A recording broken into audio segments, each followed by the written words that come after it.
की प्रक्रिया अब अंतिम चरण में है। विवाह किया क्यों जाता है, सबसे पहले ये जानना आवश्यक है कि पूर्वक वह धातु से विवाह बना है।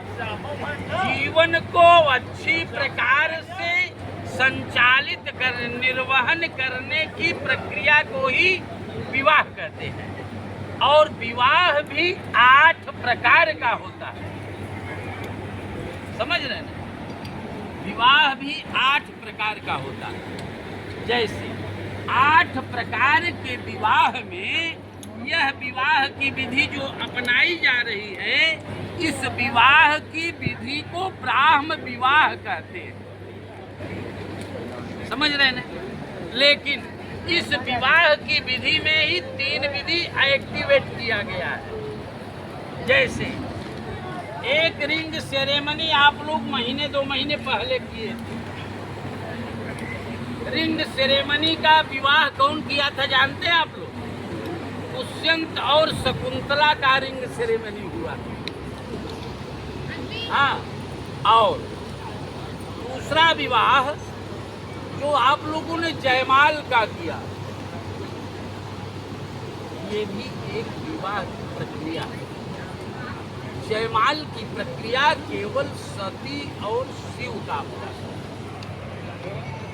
और वही सती अगले जन्म में जब पार्वती के रूप में आई तो शिव को अपने तपस्या से प्रसन्न की, और प्रसन्न करने के बाद में ये उनसे प्रार्थना किया कि ब्राह्म विवाह की विधि में मेरे माता पिता से आप मांगिए। समझ रहे हैं? ये ब्राह्म विवाह की विधि में जो कन्यादान करने की परिपाटी है, ये हिमाचल से चला आ रहा है। हिमाचल को यह किसी ऋषि ने कहा था कि अपनी बेटी का विवाह यदि स्वेच्छा से ब्राह्म विवाह की विधि के साथ में कन्यादान कर दोगे तो तुम्हें मुक्ति प्राप्त हो जाएगी। हम यहाँ बैठे थे तो कन्यादान की प्रक्रिया को देख करके कई लोग कहे जो परिवार से अतिरिक्त थे, लोगों ने कहा कि मुझे भी कन्यादान करना चाहिए। तो मैंने कहा कन्यादान किसी का भी करना चाहिए, किसी भी समय करना चाहिए। कन्यादान का फल बहुत अमूल्य होता। कन्यादान का फल ये है कि मुक्ति प्राप्त करा। अब रही बात ये, विवाह की प्रक्रिया में 3 आश्रम बताए गए हैं, 4 आश्रम बताए गए हैं। 4 आश्रमों में 3 आश्रम की क्राइटेरिया निर्धारित है कि आपको इसके आगे नहीं बढ़ना। लेकिन गृहस्थाश्रम में जब तक व्यक्ति प्रवेश नहीं करता तब तक 3 ऋणों से मुक्ति प्राप्त नहीं कर पाता। अब रही बात ये 3 ऋण क्या है? देव ऋण, ऋषि ऋण और पितृ ऋण। देव ऋण से मुक्ति व्यक्ति तब प्राप्त करता है जब देवताओं की पूजा करता है, और पितृ और ऋषि ऋण से मुक्ति व्यक्ति तब प्राप्त करता है जब अतिथि का सम्मान करता है, अतिथि को जलपान कराता है। और पितृ ऋण से मुक्ति तब प्राप्त करता है जब संतानों पंडित जी को यूट्यूब पे डालना, जब तक विवाह नहीं होगा इसमें सेट हो जाओगे तब तक संतानों ऐसे ही लो तो प्रॉपर आएगा। इसलिए विवाह का होना आवश्यक है। यदि विवाह होने के बाद में संतान में पुत्र की प्राप्ति हो गई तो शास्त्र में यह कहा गया है कि तुम नाम नरकात त्रायते पुत्र। पुत्र वह है जो कि पिता को नरक जाने से बचाता। अब रही बात ये ज्यादा विस्तार में न जाकर के, जैसे यहाँ पर जितने भी सामग्रियों का उपयोग किया गया है, कोई न कोई इसका रहस्य छिपा हुआ है। अब हम आप जानते हैं कि नहीं जानते वो मतलब नहीं, लेकिन सामान्य भाषा में अभी 2-5 मिनट पहले आपने धान के लावा का उपयोग किया। लावा तो इस समय या हर फंक्शन में पाप कारण के रूप में एक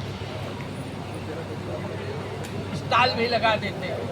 मक्के का भी लावा लोग बहुत खाते पीते हैं, लेकिन मक्के का लावा क्यों नहीं उपयोग किया जाता है और धान का लावा ही क्यों उपयोग किया जाता है? इसमें एक रहस्य छुपा हुआ है। कृष्णा जी और जी, आप सामने देखेंगे धान का लावा अपना रूप परिवर्तित कर दिया है। इसको तपते हुए बालू में डाला जाता है, लेकिन इसका छिलका अपने आप साथ छोड़ता नहीं। छिलका देख रहे हैं, इसमें लगा ही होगा, इसमें कोई संदेह। तो एक नवदंपति को ये सीख मिलती है कि पत्नी चाहे जितने कष्ट में रहे, पति को साथ नहीं छोड़ना चाहिए। अब पति चाहे जितने कष्ट में रहे, पत्नी को साथ। दूसरा पॉइंट क्या है? दूसरा पॉइंट ये है, इसी धान की रोपाई के लिए हम आप धान को बोने के लिए बेहनौर में डालते हैं। एक धान के बीज से एक अंकुरण निकलता है, लेकिन उसी एक अंकुरण को किसी दूसरे खेत में लगा देते हैं तो अनेक शाखाएं होती हैं। ये बिटिया अपनी मायके से अकेली जाएगी, लेकिन अभी ये बात आ रही है, अभी यहाँ बैठे थे हम, तो ये लड़की के मामा हैं, इन्होंने कहा कि लड़की उस तरफ कैसे जाएगी, कब जाएगी? तो मैंने कहा जब सप्तपदी हो जाती है, वचनबद्धता हो जाती है, तब लड़की उस तरफ जाती है। और क्योंकि जब तक लड़की वाम भाग में नहीं जाएगी, तब तक संतानोत्पत्ति करने की क्षमता एक्टिवेट नहीं होगी। लड़की को कभी भी पति के साथ में सोते समय बाएं सोना चाहिए और कभी भी पूजा करते समय पति के दाहिने होना। इसीलिए लड़की अभी भी दाहिने बैठी है, क्योंकि अभी पूजा कर रही है। और अपने वामांग में आने के लिए, वामांग में आने का एक अधिकार होता है, क्योंकि पत्नी का एक अधिकार होता है और पति का भी एक अधिकार होता है। तो पत्नी का अधिकार क्या है कि तीर्थ व्रतोद्यापने यज्ञ दानम मया सहत्वम यदि कांत कुर्या। कांत माने पति, कांत माने स्वामी। ये कह रही है कि मैंने जीवन में बाल्यावस्था से तपस्या करते चली आई, उसके परिणाम स्वरूप आप, क्योंकि देखिए शादी के लिए, आपके शादी के लिए भी कई लड़कियां देखी गई होंगी और रूबी के भी शादी के लिए कई लड़के देखे होंगे, लेकिन आपके पास जब ये लोग पहुंचे तो निश्चित तो आपके साथ में थी, क्योंकि शास्त्र ये कहता है कि पूर्व जन्मार्जितम विद्या, पूर्व जन्मार्जितम वित्तम, पूर्व जन्मार्जितम नारी अग्रे अग्रे धावति। पूर्व जन्म का ज्ञान, पूर्व जन्म का धन और पूर्व जन्म की पत्नी आगे आगे चलते, समझ रहे हैं? इसके साथ में विवाह होने का निश्चय परमात्मा ने कर दिया है। जिस समय जन्म हुआ रहता है, उसी समय किस लड़के के साथ में विवाह होगा वो निर्धारित कर दिया जाता। तो लड़की बात कि यदि आप मेरी बात को स्वीकार, क्योंकि महिलाओं का धर्म है पूजा पाठ करना, ये कहने का मतलब कि मैं कभी भी पूजा पाठ करने के लिए आगे बढ़ूंगी, उसमें आपको अवरोध नहीं करना है, मेरा सहयोग करते हुए आगे बढ़ना। हव्य प्रदानैर ममरान पितृश्च काव्य प्रदानैर यदि पूजयेथा वामांग मायामि तदा त्वदीयं जगाद कन्या वचनम द्वितीय। जो देवताओं को हव्य देकर के आहुति दी जाती, जो आहुति अभी पंडित जी ने आपसे अपने पीठ में डाला है, समय समय पर आप हवनादि कर्म ये करते रहिए। और इसके बाद में पितरों का भी श्राद्धादि कर्म किए करते रहिए। और ममरान पितृश्च काव्य प्रदान यदि पूजे था, देवताओं की पितरों की पूजा भी आपको करते रहना। ये दूसरी बात यदि आप ये स्वीकार करते हैं तब मैं आपके वाम भाग में आने के लिए तैयार हूँ। कुटुंब रक्षा भरणम यदि तुम कुर्याः पशूनां परिपालनं च वामांगमायामि तदा त्वदीयं जगाद कन्या वचन। कन्या की सेवा की ये कही है कि विवाह होने के बाद में केवल मेरा ही पालन पोषण आपको करने का अधिकार नहीं, आपके माता पिता भाई बहन उसमें भी हम सहयोग करेंगे आपका। आपके साथ में आप परिवार का पालन पोषण करिए, दादा दादी की सेवा करिए, और यहाँ तक कि पशु पक्षी को भी चारा डालिए, पशुओं को भी भोजन कराइए और इत्यादि धार्मिक कार्य करते रहें। ये सब बात आप स्वीकार करेंगे तब मैं आपके वाम भाग में आने के लिए तैयार हुई। उनका तीसरा वाक्य। चौथा वाक्य क्या है? आयम व्ययम धान्य धनादिकानां दृष्ट्वा निवेशम प्रगृहम निदध्या वामांगमायामि तदा त्वदीयं जगाद कन्या वचनम। चौथे वाक्य की लड़की ये कह रही है कि जो आय पैसे का आय किस प्रकार से होता है, जैसे अन्य आयोपार्जितम वित्तम 10 वर्षाणि तिष्ठति प्राप्ते चैकादशे वर्षे सफलम करते। हम धर्मपत्नी है, धर्मपत्नी धर्म की रक्षा करती है, और धर्म की रक्षा करने के लिए आप धन किस प्रकार से कमा रहे हो इसको मुझे भी आपको बताना। यदि ऐसा कर रहे हैं तो मैं आपके वाम भाग में आने के लिए तैयार हूँ। ये लड़की का चौथा। पांचवा वाक्य क्या है? देवालयाराम तडागपूप वापी विदत्याः यदि पूजये था वामांगमायामि सदा त्वदीयं जगाद कन्या वचनम।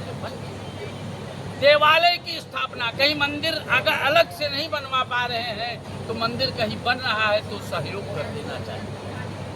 कहीं कुआं नहीं बनवा पा रहे हैं तो कुआं की व्यवस्था में थोड़ा सहयोग कर देना चाहिए। और ये सब बात यदि आप करते हैं, धार्मिक कार्य करते रहिए, यज्ञ यागादि कार्य करते रहिए तो मैं आपके वाम भाग में आऊँगी। का पाठ करते। छठा वाक्य क्या है? देशांतरे वा स्वपुरांतरे वा यदा विदत्याः क्रय विक्रेतुं वामांगमायामि तदा त्वदीयं जगाद कन्या वचनम। जो चाहे आप अपने यहाँ रह करके कमाएं, चाहे परदेश रह करके कमाएं, हो सकता है कि कभी विदेश जाने का भी मौका मिले तो कहीं भी जाइए तो आप क्या कर रहे हैं, कैसे कर रहे हैं, हमसे, हम धर्मपत्नी हैं, हमसे भी सहयोग और विचार लेना। अंतिम वाक्य बहुत महत्वपूर्ण क्या है? न सेवनीया परिक्रिय जाया त्वया भवेत् अमेरिका। पत्नी केवल धर्मपत्नी ही नहीं होती है, जब वो आपको भोजन कराने लगती है तो माँ का स्वरूप हो जाता है, जब सैया पर सोती है तो पत्नी का स्वरूप हो जाता है, अब जब वो सेवा करने लगती है तो दासी का स्वरूप हो जाता है। समझ रहे हैं? तो न सेवनिया, हम हर प्रकार से आपके लिए समर्पित हैं। आप मुझे अपनी धर्मपत्नी के रूप में स्वीकार करें और मैं आपके वाम भाग में आने के लिए तैयार हूँ। बोलिए यज्ञ नारायण भगवान की जय।